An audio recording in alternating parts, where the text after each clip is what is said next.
It is election day, and the outcome has big implications for your tax bill in the years to come.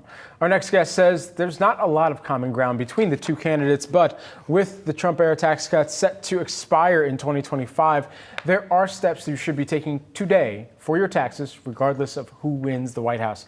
Joining me now to discuss, we've got Jeff Kelson, co-leader of the National Tax Office at EisnerAmper, and this is set to be one of the bigger debates that takes place no matter who wins the White House, and of course what it looks like in the down ballot voting because of the expiration of some of the existing TCJA rules that were put into law. And so all that considered, what are the changes that people could be making today to prepare for that? Right. So I think it's going to take precedence over everything else because there's a deadline. Yeah. And Congress acts best when there's a deadline.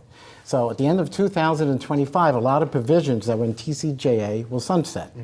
And that's going to make a lot of changes in the state exemptions in the SALT cap, which gets a lot of attention, which is limited to $10,000. That's set to expire.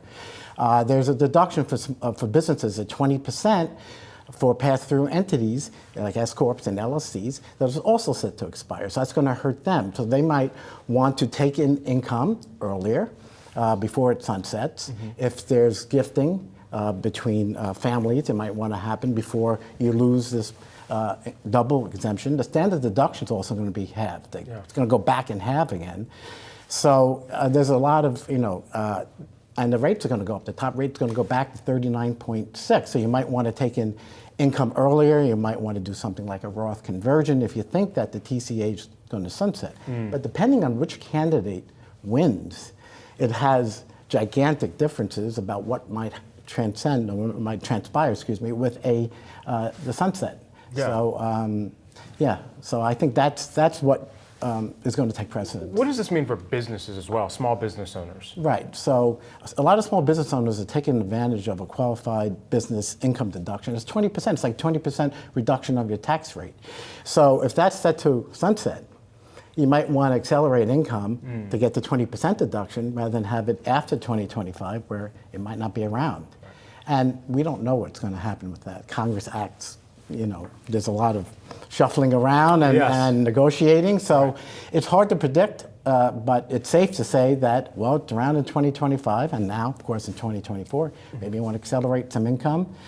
With the individuals, the rate going back up perhaps to 39.6, might want to accelerate some income there. Yeah. What about for investors here as they're trying to think about where they might be taking losses within their portfolio versus capital gains as well? Right.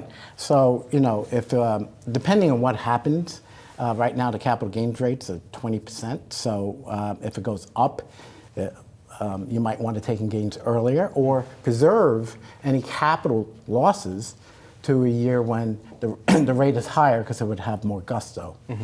And so as we're thinking about these changes for the tax filing that's already going to begin taking place, a lot of people trying to get their affairs in order for 2024 so that they're set to file for 2025. And ultimately, as they're thinking about what may change for 2025, is there anything so monumental that it will change how they're thinking about the type of income that they're bringing in, how they're making sure that they're set up to ultimately get the best benefits in any type of tax loophole that might even be out there? Yeah, I think for 2024, the year's almost over, but 2025, you're going to probably see the same.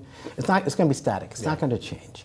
It's 2026 that's really the date that, the sunsetting of the TCJA, and they may couple the TCJA provisions with a platform of whichever candidate wins. They might infuse some of their tax. But remember, for tax, there's always got to be a yin and a yang. If you're going to, if you're going to give tax breaks, it has to be, something on the other side that's going to pay for it. We call them pay-fors. So, with the SALT cap looking to expire, it's going to cost a lot of money because people being limited to $10,000 in real estate and state and local income taxes. If that goes up, there's got to be something to compensate. Absolutely. Jeff, great to have you here in studio with us. Pleasure. Thanks so much for taking the time. Jeff Kelson, who is the co-leader of the National Tax Office at EisnerAmper.